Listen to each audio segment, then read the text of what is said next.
ఇక హైదరాబాద్ హైటెక్స్ లో ఏర్పాటు చేసిన అగ్రిటెక్స్ 2013 ప్రారంభమైంది.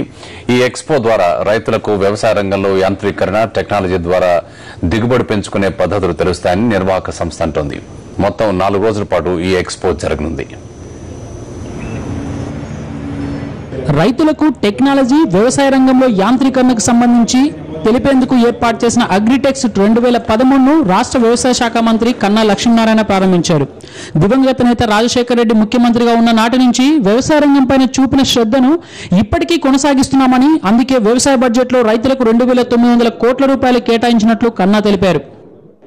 ఎగ్జిబిషన్స్ పెట్టి రైతులకు అవగాహన కల్పించి రైతుకి ఖర్చు తగ్గించుకునేటువంటి భాగంలో ప్రధానమైనటువంటి పాత్ర పోషిస్తూ గత సంవత్సరం 500 కోట్ల రూపాయలు సబ్సిడీ కింద ఖర్చు పెట్టాం.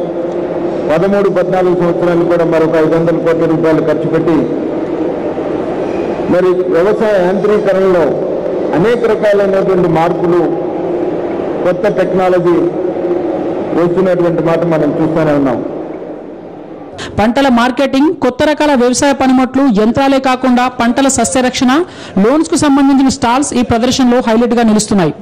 ఇరిగేషన్ దగ్గర నుంచి ఆర్గానిక్ ఫార్మింగ్, క్రాప్ మేనేజ్మెంట్ కు సంబంధించిన మెలకువలను రైతులకి ఎక్స్పోలో సెమినార్ ద్వారా చెప్పనున్నట్లు నిర్వాహక సంస్థ తెలిపింది.